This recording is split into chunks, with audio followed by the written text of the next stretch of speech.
ladies and gentlemen, boys and girls, children 18 plus. You are tuned in to the Lone Officer Podcast with me, Dustin Owen, and my main man, JC. John Coleman. Dio, you got your get shit hat on, so what is poppin'? We're going to get some shit done today, JC. Uh-oh. You know what you know I was talking about? What's that? How much fun we have recording these episodes. Mm-hmm. How cool would this be? Uh-oh. I'm going to put it out in the universe, John. Yay. You taught this to me. I did. All right. How cool would it be if we got to do a show daily? Okay. That's like what radio people do, Monday through Friday. We would do it for 3 hours. Oh, my goodness. With callers. That sounds like an MSNBC or Fox News show.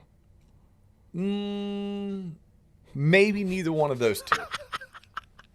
Okay. Maybe CNBC. Okay. Yeah, maybe CNBC. Nick News? Maybe the Paramount Channel. Nick News? Remember that? Probably not Nick News. No, probably not. Linda Ellerby? Remember that? Oh, No, I don't. No. Mr. Wizard? No. Just Bill Nye? The science guy? Yeah, of course. Yeah. What did you watch growing up? No Wishbone? No Where in the World is Carmen Sandiego? So I watched growing up, I would watch the cartoon Dennis the Menace. Right. Okay. I would watch Garfield? a little bit of Garfield. They used to have, so I had HBO Whoa. As a child? Wow. for free. Oh, For free. hey. I'm not even going to tell Hey, you you twist how those we got wires. it. You twist those wires. Hey, so HBO would have Tom Sawyer and Little Women. Okay. The Yeah, book series. yeah. So I watched a lot of that. But Yeah. I'm trying to think of I wasn't a big TV watcher. Really? I turned into a TV watcher as I got older. I would watch sports as a kid, and I'd watch Sports Center every morning once I got to middle school. Explains so much. Yeah, and Mr. Greco, my social studies teacher in middle school, I think I had him 2 of the 3 years, but he got all of us into reading the newspaper. So I started reading the newspaper when I was in middle school, and that habit has stayed with me all the way through, age 43, except for I no longer get the paper. It's the digital version. It's the digital version. No yeah, shit. but I read the news every morning. That makes so much sense now. And his challenge to us was we had to read the sports section third. So I tended to go local and state, business, and then I would tune into the sports section. Very little on the front page. Maybe I would read the front page, but I wouldn't really get into the front page. I cared more about local and state, more about business. And that's really cool. It's funny you made me think about this because I was reading about business before I understood business, but it just kind of shows the importance of being exposed to something at a young age and then sticking to it, right? It's why I tell mortgage professionals who are trying to learn the MBS market. I go, look, at a minimum, subscribe to a service, whether it's MBS Highway or Rate Watch or one of those, MBS Authority type services, and start reading and listening, because that's a start. And then over time, you'll slowly start to understand it more. Over time, it'll start sinking in. Probably no different than learning a foreign language. You want to learn a foreign language? Go to a foreign country and live there, and surround yourself with people who don't speak your language. Yeah. It'll force you to learn that language. Well, I learned the business language starting at age 12, reading the business section. By the time I had gotten into my senior year of high school, I was reading what was called Barron's. Anyone who's in the financial world, Barron's is the publication for financial professionals. Think more of stock financial advisors, financial analysts. Didn't know half of what I was reading in Barron's, but I at least was confident enough to do it. There you go. There's a deep dive lesson in the psyche of Dio as an adolescent. Yeah, that wasn't even what we were going to talk about today. I know. How did we get on that topic? Because you said I had my get shit done hat. Yeah, and then you said you had. I said, what shows did you watch as a kid? Because you said you wanted to have this every day on. Let me finish that thought, JC. Don't yell at me for you going off on a tangent, Dio. That's not how this works. Don't get me. Let's do this for 3 hours a day. Okay. Monday through Friday. That sounds like a full-time thing. Well, Be intentional. Can you not find somebody who wants to publish and produce it? I'll do it. Can you? I mean, you're going to publish it too? I think publishing that is what costs money. We need somebody that is actually going to front the money that says, I'll take, let's do this. Okay. Let's get these two dudes in front of a national audience of millions. Yes. Let's start local. With the ability to call in. Okay. With the ability to call in. Go big or go home, right? That sounds hella big. Yeah, because think about today's episode, right?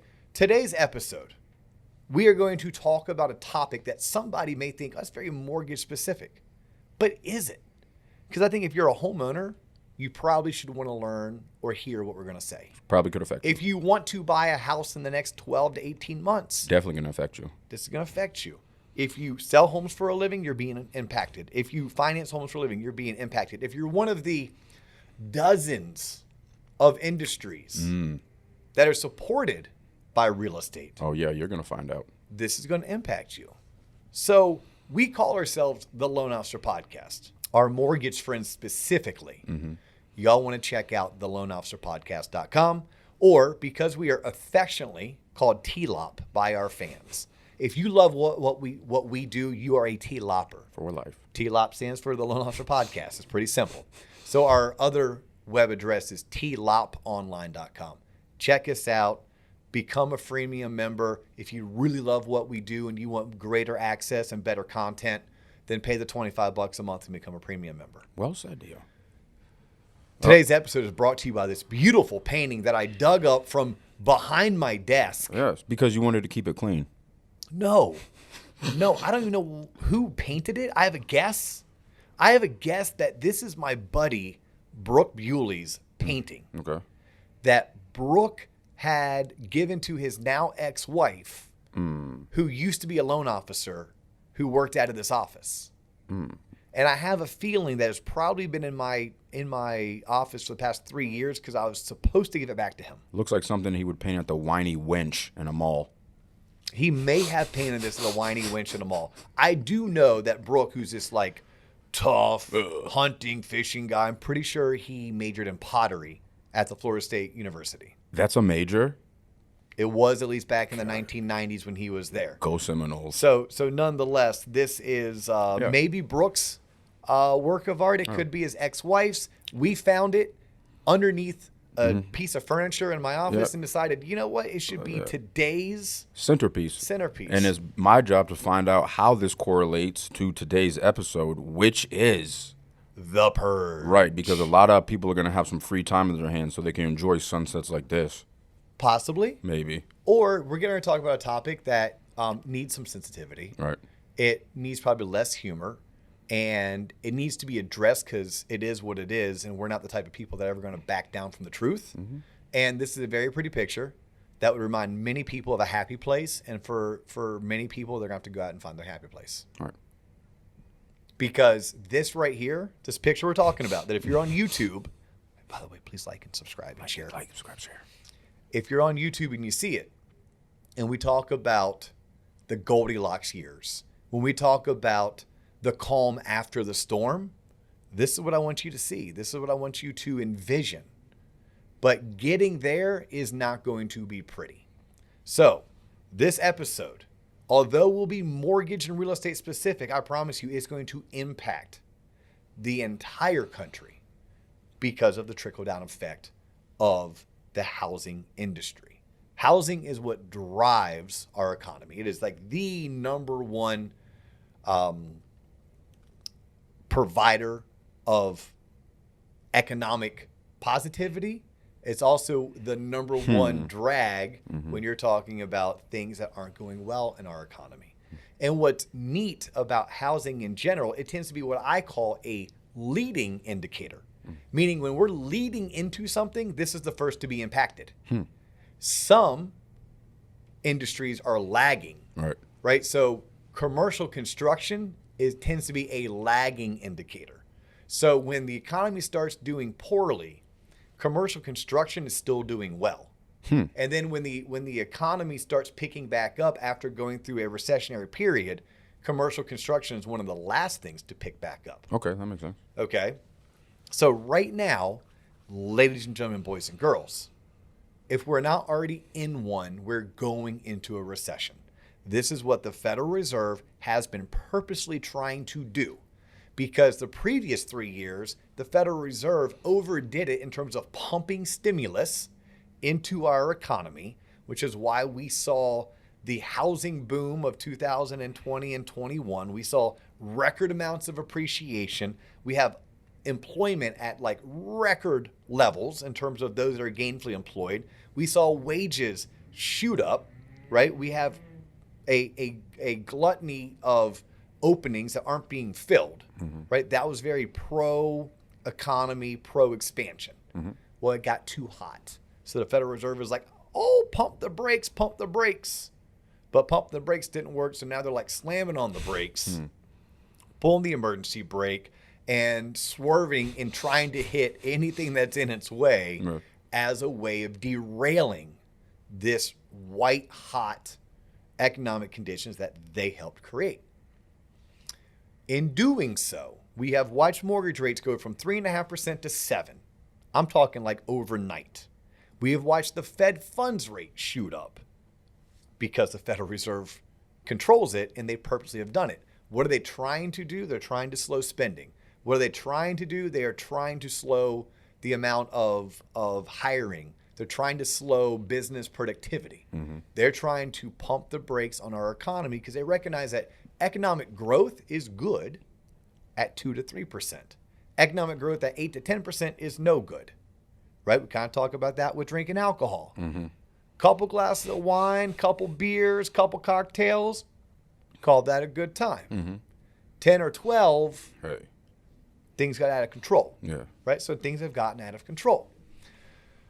With this being said, what we are going to see is a catastrophic fallout in the mortgage industry, because the mortgage industry typically is made up of purchase transactions as well as refinance transactions.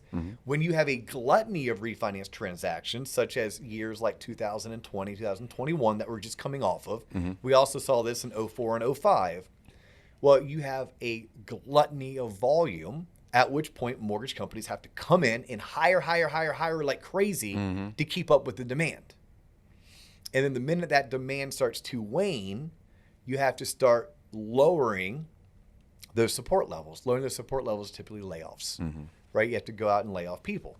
But in a normal market, you can unwind it, right? You have time. Maybe your refinance transactions go from, to use round numbers, 100 a month down to 80 a month, down to 60 a month, down to 40 a month, where they're going to plateau at 30 a month. Now, you can add zeros and commas all you want, right? I'm just using 100 as a basic number. Well, what we just saw transpires, because mortgage rates went from 3 to 7, we saw refinances go from 100 to 1. Damn. Like that quickly. So there was no unwinding. It was just like you woke up one day, theoretically. One day was probably like a 5-month period of time. And it's like the rug was pulled underneath you.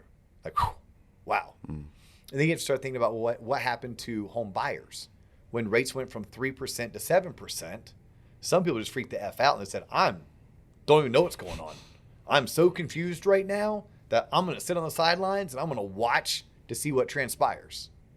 And you have other people like, I would love to buy right now, but my budget can't afford that extra $200 or $300 a month. I can't afford it any longer. So for that reason, I need to sit on the sidelines. As that happens, we're going to see the amount of home sales dissipate, right? Like in 2021, resales only, I think our country had somewhere around 6 million resales. In 2022, it'll be 5 million. All right, well, that's a reduction of 1 million. That's a reduction of roughly, if I did my math correctly, 16.33%. Next year is predicted to be somewhere between 4 and 4.5 million resales. That is way lower than it was even in 2016. So this may be the lowest resale activity we have seen. Well, with that happening, you still have companies who are still trying to correct themselves in terms of the refinance market just went away, right? The refinance market in a normal year, if whatever we know what normal is, should be somewhere between 20 and 40% refi. 20 to 40% of your business should be refi. Currently, it's in single digits. Damn. Right? So that's companies that are turning around and like, well, I don't have enough units for all of these branches, for all of these processors, for all of these closers, for all of these quality control people, for all these marketing reps, for all these loan officers. So there's a massive purge going on in the mortgage world where just last week, Rocket's one of the number one or number two lenders in America. They announced their earnings. And in that earnings announcement, they talked about the macro of what's going on in the landscape of the mortgage arena. And they said it too, that by 2023, 30% of all lenders won't be around, right? They're either going to be consolidated, they're going to be acquired, they're going to merge, or they're just going to straight up go out of business. And along the ways, there's going to be victims of this so-called purge. We need to be aware of it. We need to recognize it. And we need to know how this impacts us depending on where we are on the spectrum. Mm-hmm. And if it's happening in the mortgage industry, guess who else it's happened to? Realtors. If we go from 5 million, or 6 million to 5 million, and 5 million to 4.5 million, that's less units being sold for the same amount of realtors. Like I look at loan originators because I know these numbers. I think I looked it up. In fact, I know I looked it up. If I remember correctly, there's something like 217,000 mortgage loan originators currently in the United States. Okay. In 2016, that number was closer to like 145,000. That's a big jump in just 5 or 6 years. And there's going to be less units to fight over next year than there was in 2016. So not only do we have more originators, but we have more originators fighting over the least amount of units that we've seen since 2016. Ooh, that tells me something has to give. What's going to give? The number of originators needs to drop. It just does. And then probably the number of realtors needs to drop. And then the number of title companies who represent and who service these realtors. Then there's technology companies. Those technology companies provide technology services and software to these companies. Well, if there's less of them, there's less people buying your product, which means you're selling less product. If you listen to our last episode about running a successful lemonade stand, you know in order to be successful, you have to have more money coming in than you do money going out. You're going to have to look at your expenses. So yes, there is a big purge coming our way. We have to prepare for it. It's going to happen. You can't, like any other storm, you can't stand in its way. You can't prevent it from happening. But what you can do is go in with the proper preparation. And maybe that's what people get out of today's episode. Okay. It's like, hey, look, this is coming. I think I did a decent enough job of explaining like why it's going to happen, right? Why is it happening? Because mortgage rates shot up to 7%. Okay, what does that mean? Is a housing crash coming? Hell to the no. Should I repeat myself, John? Please do, because this is recorded. Yeah. So if I'm wrong, hey, egg on my face. Ask me the question. I'll take a sip of water. Are we headed for a housing bubble?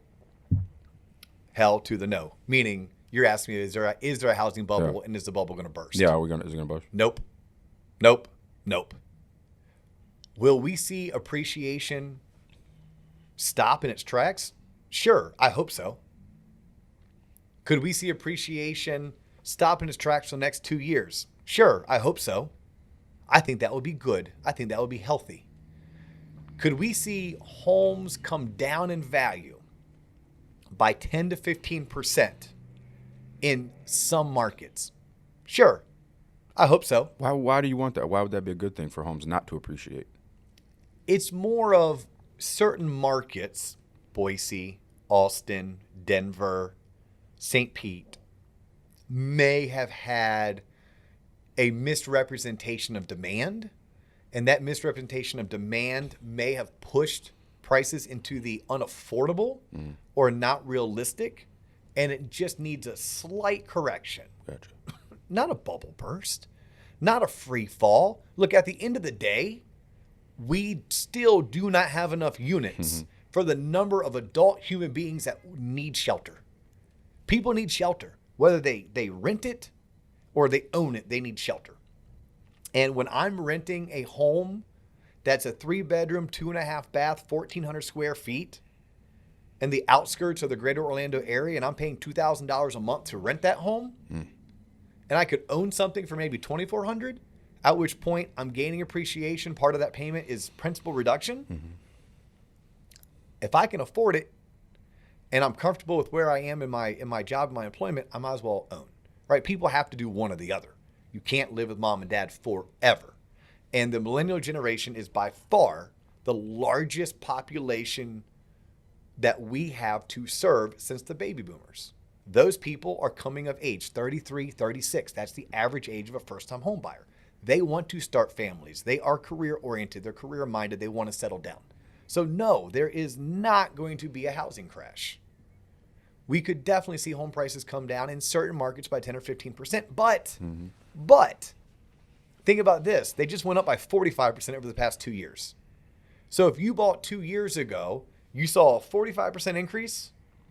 And then even if you see a 15% decrease, you're still net positive 30 over 3 years. Right. 30% increase over 3 years. I mean, hey, high five. You did nothing. Right. You did nothing and made 30% on your money. In fact, you made more than that.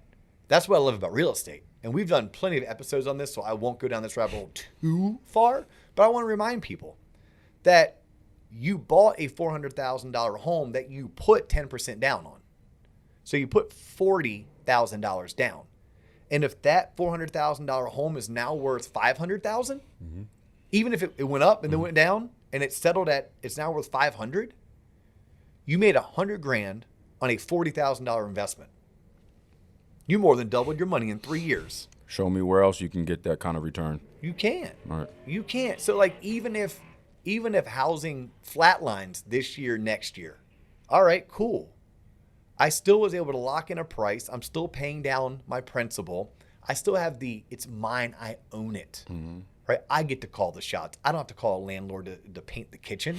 I don't have to call the landlord to update the bathroom. Like, this is mine. I take some pride and some ownership in that. And just like with investing in 401k and IRA, I don't necessarily try to time it, right? I know that at one point I need to retire. So if I start putting money in today, I put money in today. And then I dollar cost average it over the next 20, 30, 40 years. You buy a house today because there's going to be some years where your home may flatline in appreciation. Other years it goes up 6%. Your goal is that it increases by 3.5% to 4.5% annually on average. So no, John, there is not going to be a housing crash because we don't have enough inventory. And we have more people wanting and needing shelter, and we don't have enough inventory for them. Look at what home builders are doing right now. In fact, don't look. Listen to me. They ain't building shit, y'all. Like, they're freaked out too. So because they're freaked out, they're not doing anything. I talked to a good friend of mine who works for a national home builder. And she told me straight up, she goes, Dustin, we own enough land to build for 3 years. She goes, so we're not out acquiring land right now, but there's a reason, because we own enough land to build for 3 years. All we're sitting back and waiting to do, figuring out where are interest rates going. Can we let the supply chain loosen up a little bit? Can we let the labor force come back into our favor? Because home builders will build when they can make money. Right now, they can't make money. Supplies cost too much. Labor costs too much. So as we see things normalize based on what the Federal Reserve has done to pump the brakes or crash land this SOB, then what we'll see is unemployment go from 3.5% to 5.5%. I know it sucks talking about more people being unemployed, but it's good for the overall economy, right? Like, it sucks when a mortgage company has to lay off 25 people. It sucks. But you know what doesn't suck? The 640 other people who get to stay employed and provide for their families, right? Because that's why that move was done. That mortgage company who just laid off 25 people, they didn't do so to be spiteful or hurtful or terrible folks to the 25.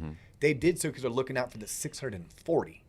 We need those 640 people to be able to come to work and work for a profitable entity, because we learned from the Lemonade Stand show, if you're not profitable, you go out of business. Right. We owe it to those 600 other people, right? So it sucks knowing that unemployment is going to go from 3.5 to 5.5. The good when that happens is things become more affordable, because we learned about supply and demand. When there is more labor supply, then builders can contract that labor at a reasonable cost. And that cost then gets passed on to the buyer, which allows them to build affordable housing. And as they build more affordable housing, the more people can come off the sidelines. As home builders build more housing, We won't see what happened in 2020 and 2021 when home prices were going up by 15, 25% a year, when in order to get a house, you had to offer $10, $20, $30,000 over the appraised value. Like, that wasn't healthy. We don't want that.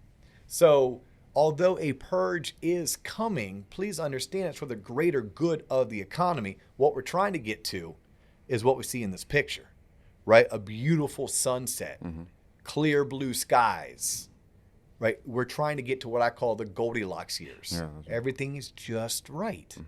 This is where we have, by the way, you want inflation. You want it at 2 to 3%, not at 8 or 9%, because inflation means growth. So you want wage growth. I don't know if you want wage growth at 10% a year, but you definitely want wage growth at 3% a year. So there's certain things that you do want, you just don't want too much of it. I want 1 or 2 old fashions. I don't necessarily need or want 12 old fashions. Right? Taking it back to something that people understand. So now what to do? What to do? I'm going to tell anyone and everyone, control what you can control. It's your attitude and your effort. That's all you can do. If you work in mortgage, or you work in real estate, or you work for one of the companies or trades, by the way, a handyman, a flooring contractor, a fencing company, a roofing company, right? These are all impacted by housing. These are all impacted on the greater dynamics of our economy. Home Depot and Lowe's.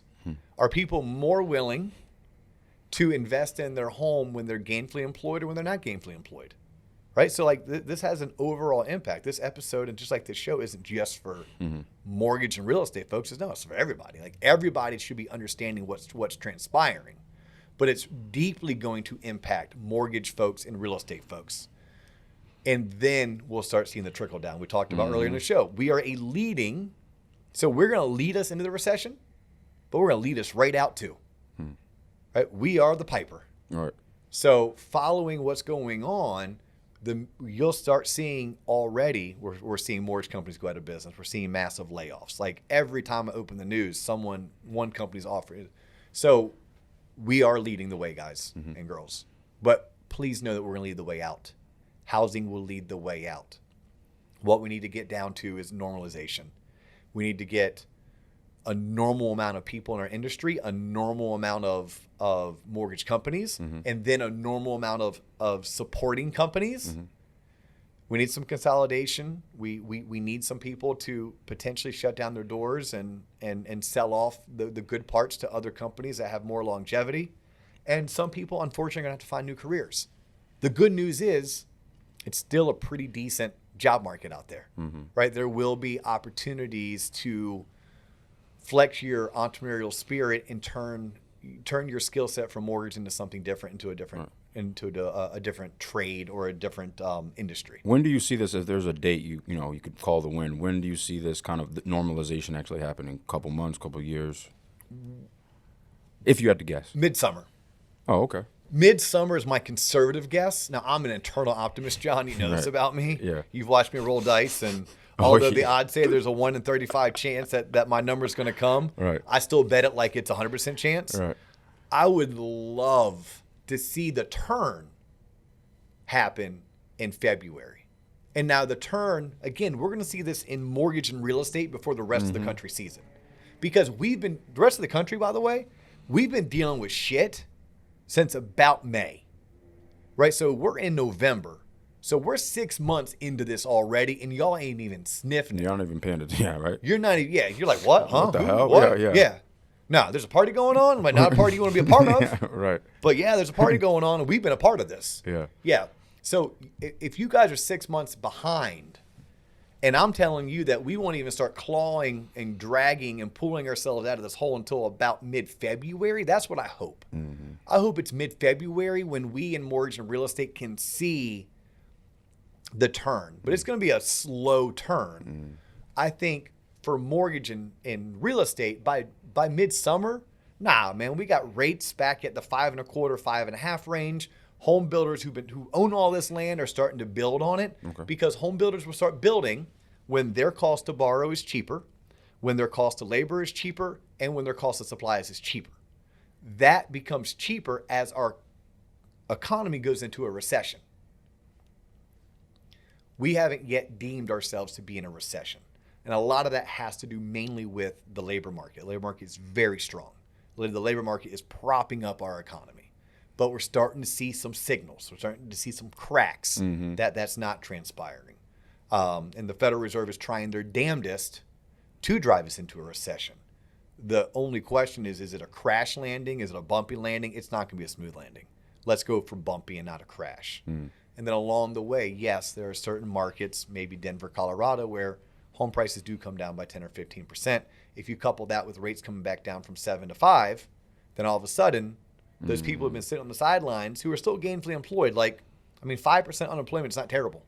It's 95% of people are gainfully employed. Right. Then it'll allow them to say, you know what? I feel more comfortable. Because so much of it is also consumer sentiment. Right? So much of the consumer behavior is based on how they feel. Oh, hey, I feel good. Right? My company just did their round of layoffs. Our earnings report came out. We're sitting pretty. My boss sat down with me. He or she made me feel really good about my place with the company. I just saw the home I've been watching in the neighborhood is actually $60,000 less, and mortgage rates have come back down. I'm still 36. I'm still married, and my wife is still pregnant with twins. I still need a place to live, and I think we'll start experiencing that full blown mid-June. I think we're out of our recession by 2024. Okay. Right, like that would be my prognostication based on all of the reading I do. Look, I'm not a smart person at all. So anything that I'm spitting, please know it's me regurgitating. But it's me regurgitating after reading numerous articles and studies and white papers and trying to feed the information to y'all the best that I understand it and in a manner that it makes sense to you. So when we talk about home price appreciation, I said flat. Why did I say flat? Because of the 5 studies I read, some were bullish and they said, oh, homes are going to appreciate by 2% this year. And then the worst was very bearish, and it said homes are going to depreciate by 4%. All right, so just say flat. Right. Let's just say flat. And it's going to be geographically specific as well. Right? There's definitely going to be pockets, and usually those pockets are the ones that got the hottest. Right. Will also have the most quote-unquote bubble-esque opportunities. But I don't think a bubble as like a all-encompassing bubble. I think it's John and his wife paid $30,000 over appraised value for their house in 2021. So that $500,000 house, they paid $530,000. And now that home is worth $470,000. Okay, well, on paper, you're down $60,000. On paper. By the way, you don't realize a loss until you sell the asset, right? If I bought a stock today for $100 a share and it goes down to 80, did I lose 20 bucks? Not yet. Not yet. On paper, I did. No different than if I bought Bitcoin for 100 and it went up to 200. Did I make $100? Not until I cash out. Right. So your home, you should have bought with 3, 5, or 7 years in mind. It's less about like what I buy it for. It's more about like what do I sell it for versus what I bought it for. Right. But in your scenario, if it went from being worth $500 to $470 and you overpaid for it, yeah, you quote unquote, if you had to sell it, you'd lose $60,000. All right, but you're not going to turn around and sell it tomorrow, I wouldn't think. You shouldn't have to. Now, if you get laid off, if you get transferred, sure. Like you could find yourself in those situations, and those will happen. Like that will happen. It's okay. By the way, we also have like record low delinquencies. You're not going to see a lot of delinquencies when you have people with a record amount of appreciation or equity in their home. So like people like, oh, the housing market's going to crash and people are going to lose their job and we're going to have all these foreclosures. I'm like, no, you're not. If the housing market crashes and it goes down by 10, 20%, most people still have equity. And if that person also lost their job, they have equity in their home. They can sell their home. They can take the equity and go live off of it. All right. Even if they don't have a job, even if they have to go living with their sister or their brother, they still have money because they cashed out. So like that would be like the worst case, and I don't see that happening. But what I do see happening, mortgage industry is going to consolidate by 30%. That means 3 in 10 people won't have their same job or even a career in the mortgage industry in the next 100 to 200 days. Like that's just happening. And we haven't spent enough time. I'll come back to your question, but I want to get this point across. Y'all, I feel for you, right? Like I do. All we can do is control what we can control, our attitude and our effort. What I ask of you, those that are gainfully employed, what's your attitude like when you come into the office? Are you even coming in the office? If you're not coming to the office, you might want to consider it.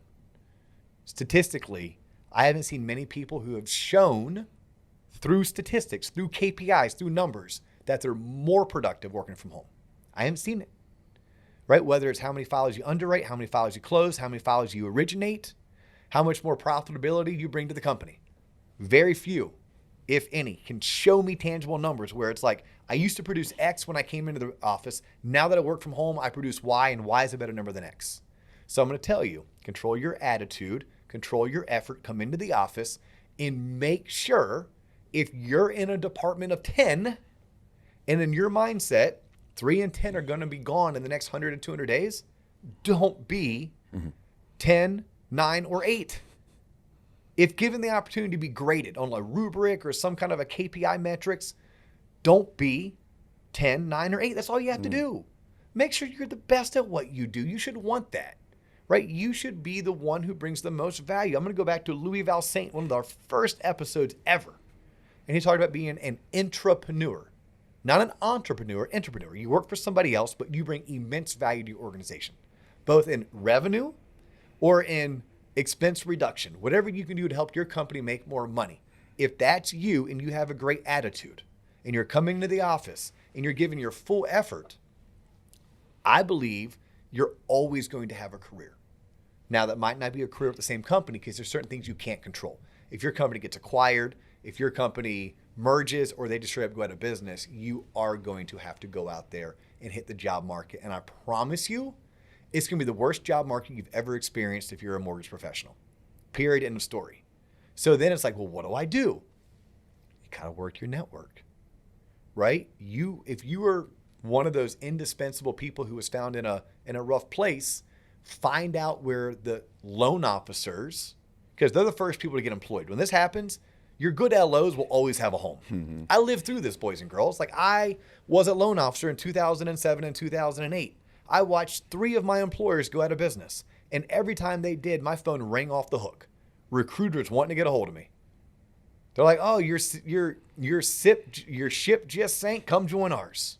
And I went over there, and then that freaking ship would sink. And then again, it was rinse, repeat for 2 years. Yeah. I'm thinking we have 5 to 7 months left. 5 to 7 months. 07, 08 was worse. This won't be that bad. But we have 5 to 7 months because we do have to right the ship. If you are a loan originator who is newer to the career, you're trying to enter this career, I still stand firm. This is a hell of an industry. I love it. It has done so much for me as a person and my family that I'm eternally grateful to the industry. But it's hard to land a job when you don't have a book of business or experience. And it doesn't mean you shouldn't try. It just means you need to try harder. You need to outthink, outwork, and out-network. So the jobs that you're looking for, you probably won't find on LinkedIn. You probably won't find on Indeed. You're going to have to get out there and get in front of mortgage professionals who run mortgage branches, get to know the leaders, get to know the hiring managers, and then give them your value prop. Why you? Why are you worth the risk? Why are you worth the time? Why are you worth the opportunity? And make it to where they can't say no to you. So that means you have to gather a network. You have to find out, where do mortgage people hang out? What Facebook groups are they a part of? What events are they attending? What happy hours? What industry functions? And go there on your own dime, and then be prepared to jump through their hoops. Some of their hoops may be, hey, John, I want you to go home and I want you to write a list of 100 people that you're going to call the minute I hire you. And you're going to tell them about your great career opportunity, and you're going to ask them if they're looking to buy a house, sell a house, or if they know people who buy and sell homes for a living, because you want an introduction, right? These are some of the things that hiring managers may make you do. If you want the job opportunity bad enough, you should take it. And why is now the best time to get in? Because everybody's getting out, whether they're getting out on their own because they're just not surviving, or they're going to be forced out. You want to be buying when others are selling. Right? You want to be greedy when others are fearful. Mm-hmm. You want to be fearful when others are greedy. This is a time to get greedy. And you're getting greedy in terms of taking market share. There's not a whole lot of business to be had, but there's a ton of market share to be taken. And that is also the mindset of the 70% who are going to survive, who are going to grind it out, who are going to make adjustments to their business models, the 70%, y'all should be excited. Not excited that 30% are going to be out of the business, because that's not fair to them, but excited that it's a time to be greedy because everyone else is going to be fearful. All right, I think I got that point across loud and clear, and I wanted to make sure that that part was known. You did have a question. Do you remember it? Yes, I do. I had crossed my fingers like you taught me, so I wouldn't forget. No, I'm just curious as far as the industry grows, if housing is hurting and less people are moving into homes, does that mean like in the rental market, like people who own rental communities are just crushing it? Is that like a correlation? Yeah, rental companies are still crushing it. Okay. I mean, people need housing. Right. Now, we are starting to see some of that subside. Like rents have been skyrocketing as well. Yeah. Right? The same home that rented for $1,600 3 years ago is renting for $2,100. Why is that? Because people need places to live, because of supply and demand. Now, there are a boatload of apartments being built.